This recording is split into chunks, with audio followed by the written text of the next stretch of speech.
welcome back to the Chatty Chairwoman. Thank you so much for stopping by.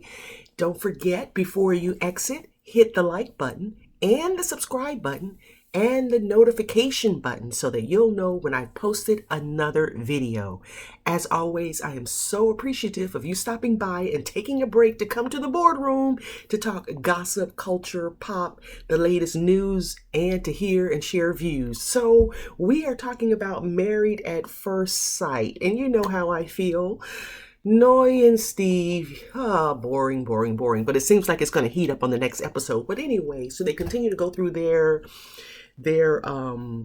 relationship. They celebrate the 1 month anniversary, which I also thought was pretty boring, but Noy still wants, and understandably so, to understand the financial plan. So that's not really a storyline, so I'm going to keep on moving to Mark and Lindsay. So remember the previous episode, Lindsay talked about Mark needs to woo her because she's accustomed to being wooed, wined and dined, and she's accustomed to men demonstrating their affection and concern and care for her. So Mark goes out of his way and he plans this beautiful, I call it glamping trip. I thought it was a cute trip, a cute location, and clearly he did his research to find it. I thought it was great. So they have this opportunity to go camping, and he shares his vulnerability with Lindsay, and he tells her he has to get into the habit of displaying some emotion.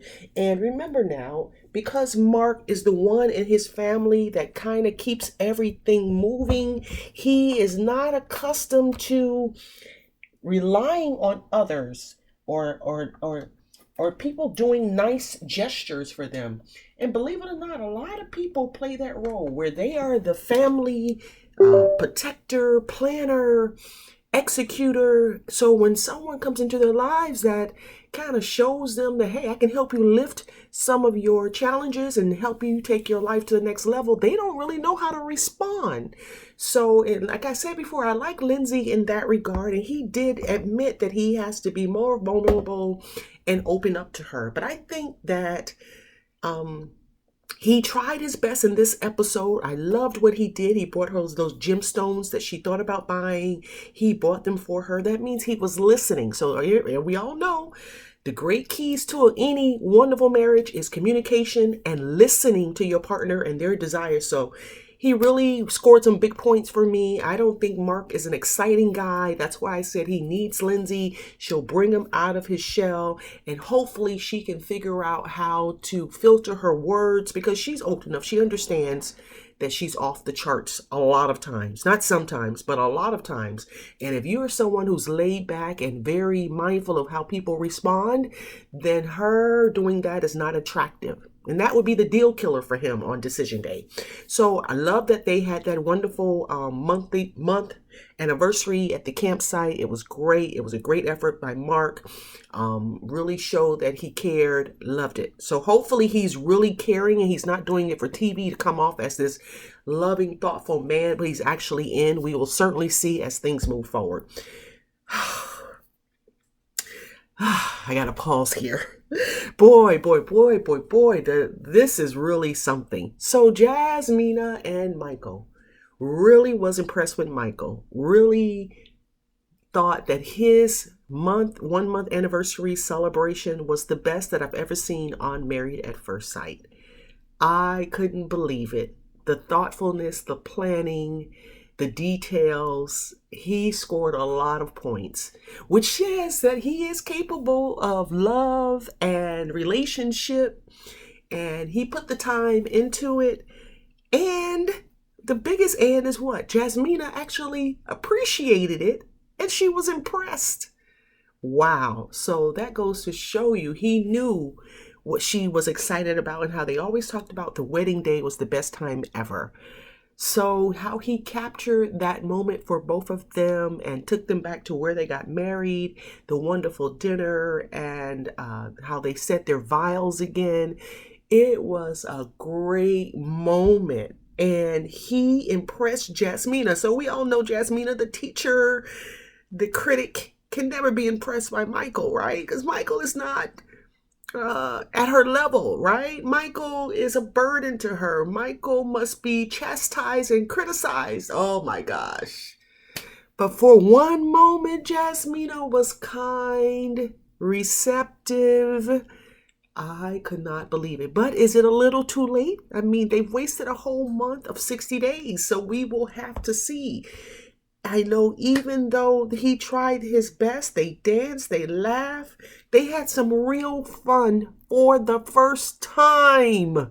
It didn't feel orchestrated. It didn't feel like a bunch of small talk about stuff to me that really didn't matter. They haven't even begun to touch the surface of what matters in a marriage. Like I said, they're still in the get acquainted zone. So this moment for them, for me, was really big. I hope it's not too late.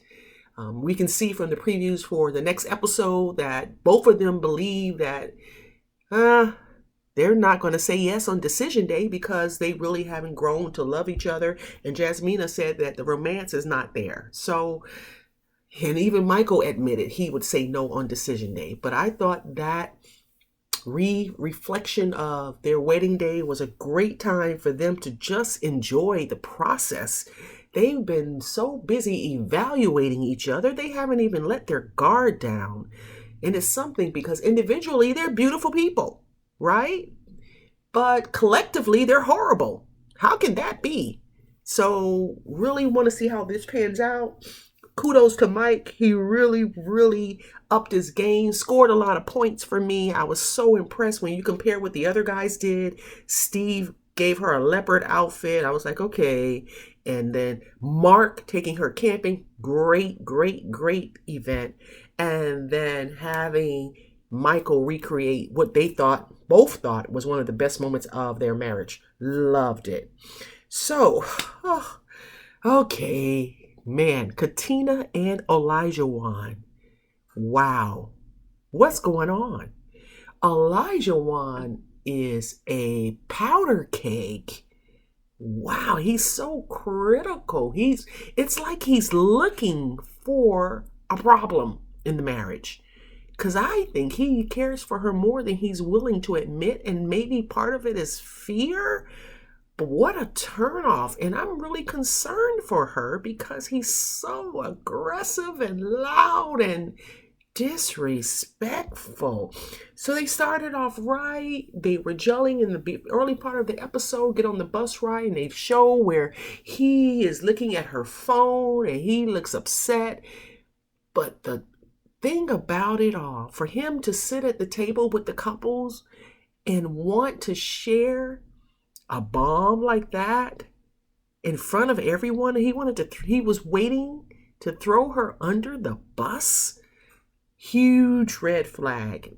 For me personally, I now don't think that this is the relationship for Katina. Absolutely not. Because that shows his own lack of maturity. That shows that he doesn't understand what marriage is all about. You don't throw your partner under the bus. First of all, you get an explanation for her. So what did he say? He said he saw a dating app on her phone. And she, when they got back home and talked about it, first after he threw her under the bus in front of the couples, and all of the couples agreed that this was a private conversation. In fact, him bringing it up kind of shocked everyone. It was very disappointing. And there was no way for her to defend herself because he didn't tell her what it was, right? He didn't tell her what it was. They got up to leave and he put his arm out like, hold my arm, let's go. Wait. You just humiliated her in front of her friends. You just disrespected her as your wife. And this woman that you're still trying to impress, you want her to now hold your arm as you get up to leave the dinner? This guy is off his rockers, right? Absolutely off his rockers. It is so sad because in the beginning, he was such a likable guy. Now, I guess as time passes, we see who he really is. And all of that talk and all of that, I'm going to be here for her, was just a front. So they get back to the apartment and he challenges her about the dating app. And Katina says, well, it's on her phone. And we all know, when you have a phone, you download apps and sometimes things are not active. They're just on your phone. He didn't accept her explanation. This man is very insecure. Very insecure. And I don't know, when you're Katina, a lady so pretty, so attractive, so nice, if he can handle someone like her. because he's very insecure, very much so. He needs someone that's going to cater to his ego, but he's very overbearing. And I'm not sure, and I said this earlier, I think she's intimidated by him. Her personality comes alive when she's with the couples, but when she's with him, she's so laid back. She doesn't really communicate, and you don't really see the excitement in her eyes, right? They always say if you want to see how a relationship is going, look at the woman's eyes. Do they sparkle? Does she look alive? Does she look excited? Or does she look stressed and dead behind the eyes because of the relationship? Clearly, Katina looks like she is over it with him because he has not treated her and he's not uplifting to her. So is this a sign that Katina should run? Do you agree that Katina is intimidated by him? Do you think that she withholds who she really is around him because she doesn't like his personality? Even on the after party, she is more energetic, more lively. She smiles. But around him, she looks so oppressed. I don't know. We don't really know what happens behind the cameras. Maybe that's why she's not so excited or into him, because he's not making it easy. And to go back to that dinner, I mean, to hear him. Okay, so we know the biggest fight of all time was when Chris was attacking the pilot and his wife at the dinner table with the couple. That was like the big dinner fight. This, for Elijah and Katina, he was attacking his own wife at the dinner table with the couples. So how do you recover from that? And how does he recover from that? How do they repair their relationship right after that? That is crazy. He waited to put his wife on blast in front of everyone? How do you repair that and trust him moving forward? And this is my last question. This is an episode where we needed Dr. Cal. Where is Dr. Cal? I don't know, but all of the couples need help and counseling and some direction and guidance because it's all going into a chaotic place. So hopefully, even though we've seen from the teasers, this episode, it gets worse. And honestly, at this point, I don't have hopes for any of the couples. Aw. It's sad to say I don't have any hopes for any of the couples. Love to hear your comments. Thank you for stopping by. Once again, this is the Chatty Chairwoman. Thank you for coming and taking a break and chatting it up on Married at First Sight. Please, please, please, please, I am so appreciative of your time. If you would hit the like button and the subscribe button before you exit, I would greatly appreciate it. See you again in the boardroom. Bye-bye.